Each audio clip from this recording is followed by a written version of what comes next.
UDF ഭരിക്കുന്ന വനിതാ സഹകരണ സംഘത്തിനെതിരെ പ്രതിഷേധവുമായി യൂത്ത് കോൺഗ്രസ് പ്രവർത്തകർ. എറണാകുളം കൂവപ്പടി വനിതാ സഹകരണ സംഘത്തിൽ അനധികൃത നിയമനം നടക്കുന്നുവെന്നാരോപിച്ച് യൂത്ത് കോൺഗ്രസ് പ്രവർത്തകരാണ് കഴിഞ്ഞ ദിവസം രാവിലെ പ്രതിഷേധവുമായി എത്തിയത്. പ്രതിഷേധത്തെ തുടർന്ന് ഇനിയൊരു അറിയിപ്പുണ്ടാകുന്നതുവരെ നിയമനം ഉണ്ടാകില്ലെന്ന് സഹകരണ സംഘത്തിലെ അധികൃതർ അറിയിച്ചു. ഇതോടുകൂടി പ്രാദേശിക വാർത്തകൾ അവസാനിക്കുകയാണ്. കൂടുതൽ വാർത്തകളുമായി ഷമി പ്രഭാകർ ചേരും.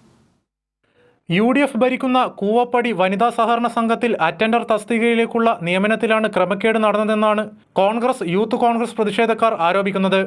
സഹകരണ സംഘത്തിൽ നിന്ന് അറിയിപ്പ് ലഭിച്ചതനുസരിച്ച് നിരവധി പേരാണ് അറ്റൻഡർ തസ്തികയിലേക്ക് എഴുത്തുപരീക്ഷ, ഇന്റർവ്യൂ എന്നിവയ്ക്കായി എത്തിയത്. അനധികൃതമായാണ് ഈ നിയമനം നടത്തുന്നത് എന്ന് പ്രതിഷേധക്കാർ ഉന്നയിച്ചതോടെ വിഷയത്തിൽ കോടനാട് പോലീസും ഇടപെട്ടു. മേലധികാരികളുടെ നിർദ്ദേശപ്രകാരം നടത്താൻ നിശ്ചയിച്ചിരുന്ന പരീക്ഷയും ഇന്റർവ്യൂവും മാറ്റിവെച്ചതായി സഹകരണ സംഘം അധികൃതർ ഉദ്യോഗാർത്ഥികളെ അറിയിച്ചു. ഇതേ തുടർന്ന് ഇന്റർവ്യൂവിനെത്തിയ ഉദ്യോഗാർത്ഥികൾ മടങ്ങിപ്പോയി. പണം കൈപ്പറ്റി അനധികൃതമായി നിയമനം നടത്താനായിരുന്നു ഭാരവാഹികളുടെ നീക്കമെന്നാണ് പ്രതിഷേധവുമായി എത്തിയ കോൺഗ്രസ് പ്രവർത്തകർ ആരോപിക്കുന്നത്. കൈരളി ന്യൂസ്, കൊച്ചി.